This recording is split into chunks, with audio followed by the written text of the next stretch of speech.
చూడండి, ఇప్పుడు నేను మనుషుల దయను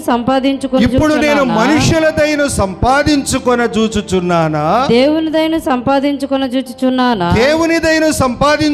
చూచుచున్నానా. నేను మనుషులను సంతోషపెట్టగోరుచున్నానా, నేను ఇప్పటికీ మనుషులను సంతోషపెట్టేవాడనైతే, నేను ఇప్పటికీ మనుషులను సంతోషపెట్టే వాడిగానే బ్రతుకుతున్నట్లయితే క్రీస్తు యేసునకు నేను దాసులను కాక పోవుదును. ఎవరికి స్తోత్రం కలుగునగాక.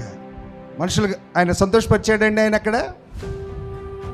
ఆయన ఏమన్నాడు అక్కడ? నేనెన్నడూ కూడా మనుషుల దయ చూడాల, దేవుని దయ కోసం చూశాను. నేను మనుషులను సంతోష పెట్టడానికి చూడాలి, దేవునిని సంతోష పెట్టడానికి చూశాను. దేవుడు నా ఇద్దరి నుంచి ఏమి కోరుతున్నాడు, దేవుడు నా కుటుంబాన్ని నుంచి ఏమి కోరుతున్నాడు, దేవుని యొక్క వాక్యము నా ఇద్దరి నుంచి ఏమి కోరుతున్నది అనే పౌలు గారు ముందుకు వెళ్ళాడే తప్ప మనుషులను సంతోషపెడుతూ ఆయన సేవలో లేడు. దేవుని స్తోత్రం కలుగునగాక.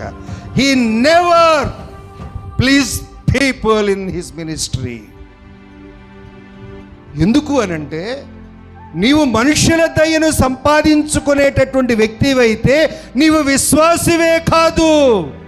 నీవు మనుషులను సంతోషపెట్ట కోరుచున్నట్లయితే నీవు విశ్వాసివే కాదు. మనుషులు సంతోషపెట్టడం అంటే నువ్వు ఎలా అయినా సంతోషపెట్టు.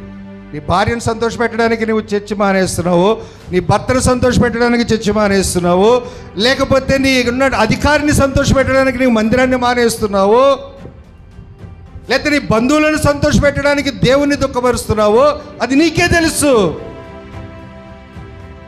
చేయవలసిన కార్యములు చేయకపోవట దేవునిని దుఃఖపరచుట. గుర్తుపెట్టుకోనండి ఈ మాట. ఎంతమంది మీరు దేవుణ్ణి దుఃఖపరచుచున్నారో మీరందరూ కూడా, అలాంటి వారందరూ కూడా ఎదురు చూడవలసినదే దేవుని యొక్క తీర్పు దినము కొరకు. అందుకని రెండు తలంపులతో ఉండొద్దు ప్రియులారా. చేస్తే భక్తి అన్నా ఉంటే విశ్వాసిగానన్నా ఉండాలి, లేకపోతే అవిశ్వాసిగానన్నా ఉండాలి.